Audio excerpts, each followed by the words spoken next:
Good morning कक्षा 10 के बच्चों। आज हम साइंस में लेसन नंबर 10 देखेंगे। क्या देखेंगे? लेसन नंबर 10 का वीडियो का पहला भाग देखेंगे। तो चलिए अब हम इसे स्टार्ट करते हैं। चैप्टर क्या है स्टूडेंट? प्रकाश का परावर्तन तथा अपवर्तन। चैप्टर का नाम क्या है? प्रकाश का परावर्तन तथा अपवर्तन है चैप्टर का नाम। चलिए हम बारी बारी से देखेंगे इस चैप्टर के बारे में।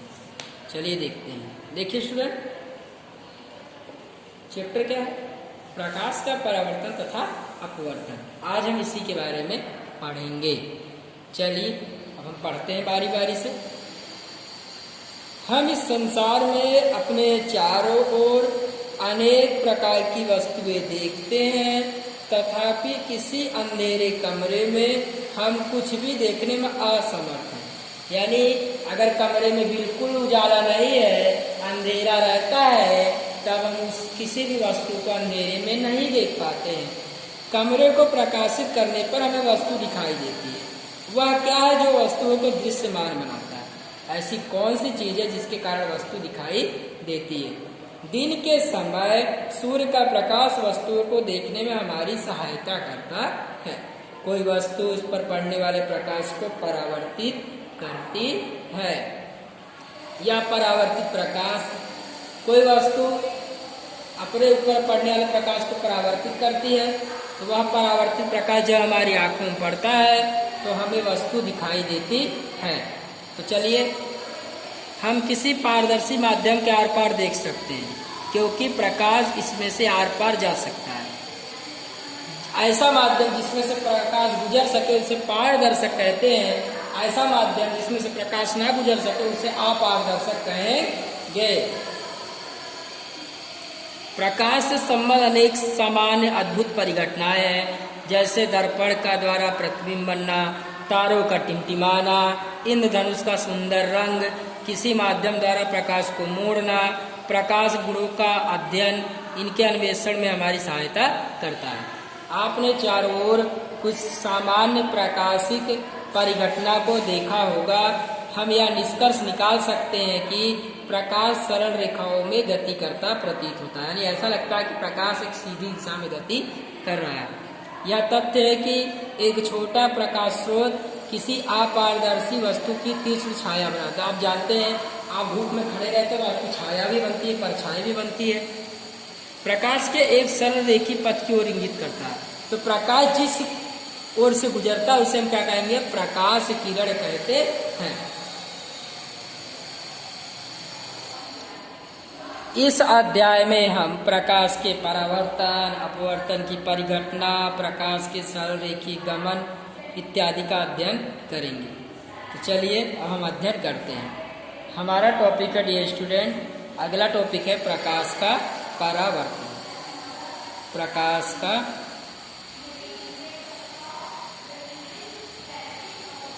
परावर्तन। चलिए हम बात करते हैं प्रकाश के परावर्तन के बारे में। तो ध्यान दीजिए स्टूडेंट, जब प्रकाश की किरणें किसी वस्तु से टकराकर पीछे की ओर मुड़ जाती है तो उसे हम प्रकाश का परावर्तन कहते हैं। चलिए मैं लिखता हूं, देखिए। जब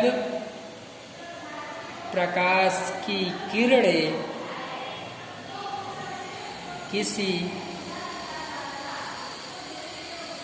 पदार्थ से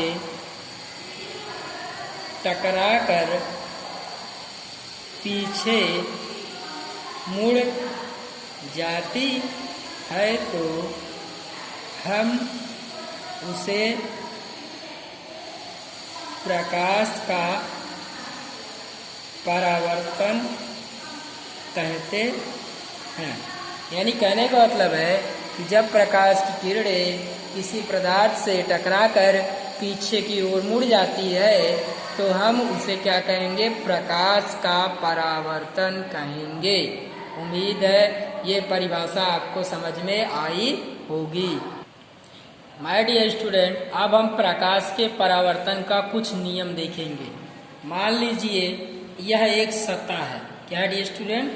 यह एक सतह है और ये क्या है, एक चिकनी सतह है, ये चिकनी सतह है।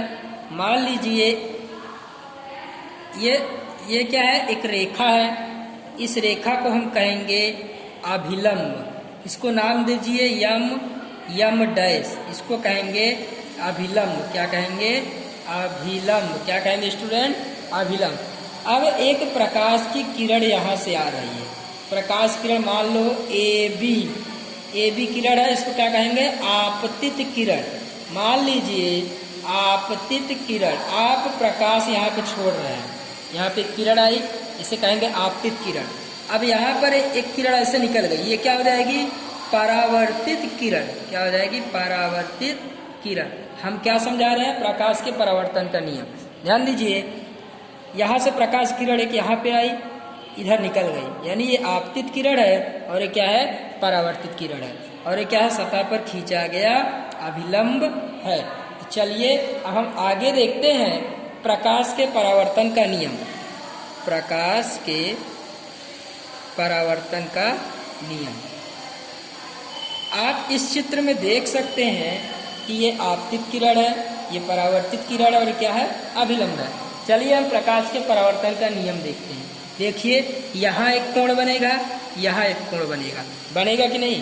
तो देखिए यहाँ पर जो कोण होगा, यहाँ पे जो कोण होगा, दोनों बराबर होगा। तो आपको लिखना है, ये क्या है, ये है आपका आपतन कोण और ये है आपका परावर्तन कोण।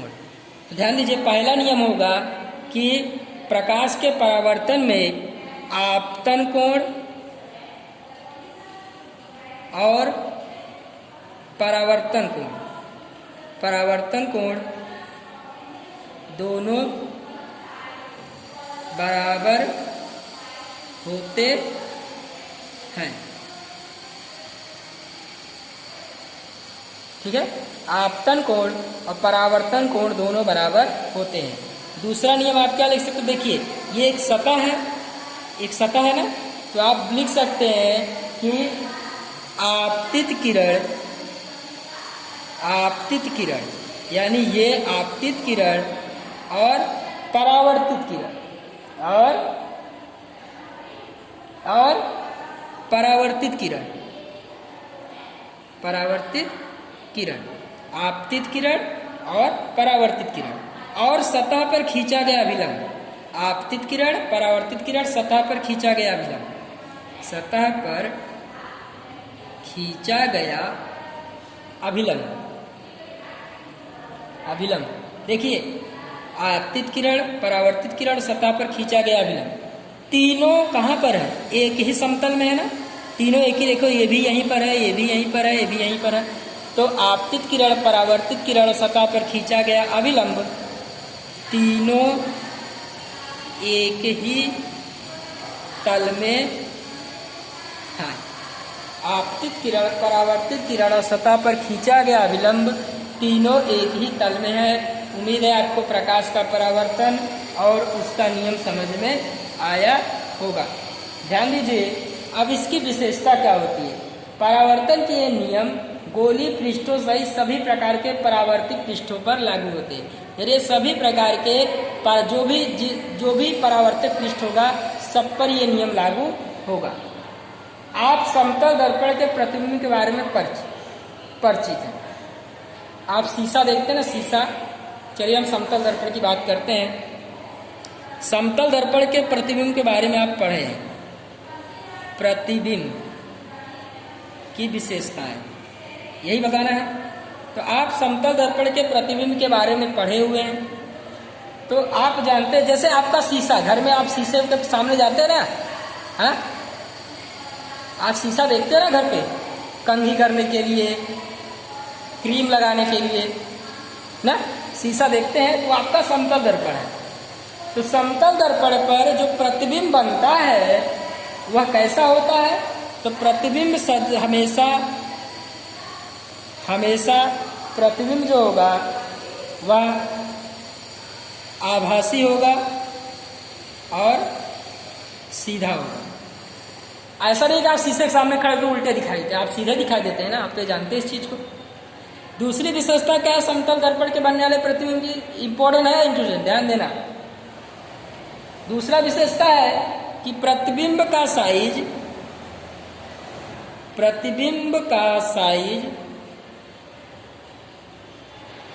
वस्तु की साइज के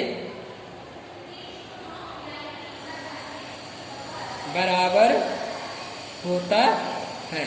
ऐसा नहीं कि आप यहाँ खड़े हो शीशे में देख रहे हो छोटे हो जाओ, आप जितने बड़े बाहर उतने बड़े शीशे के अंदर दिखाई देंगे।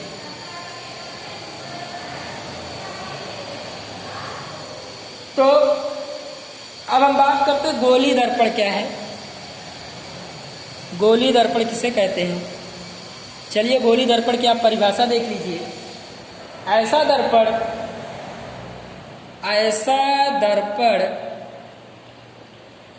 जिसका परावर्तक पृष्ठ गोलीय है, गोलीय दर्पण कहलाता है। ऐसा दर्पण जिसका परावर्तक सतह गोलीय है उसे हम गोलीय दर्पण कहते हैं। इसके अंदर दो प्रकार के दर्पण होते हैं। एक होता है अवतल दर्पण, दूसरा होता है उत्तल दर्पण। तो उम्मीद है इतना आपको समझ में आया होगा। आज के लिए इतना ही। Thank you very much. आप इसको देख सकते हैं और आप इसका स्क्रीनशॉट ले सकते हैं। देख लीजिए, मैं आपको दिखा रहा हूँ, देखिए, देख लीजिए, आप इसका स्क्रीनशॉट ले सकते हैं। देख लीजिए, आप इसका स्क्रीनशॉट ले लीजिए। Thank you very much. आज के लिए इतना ही।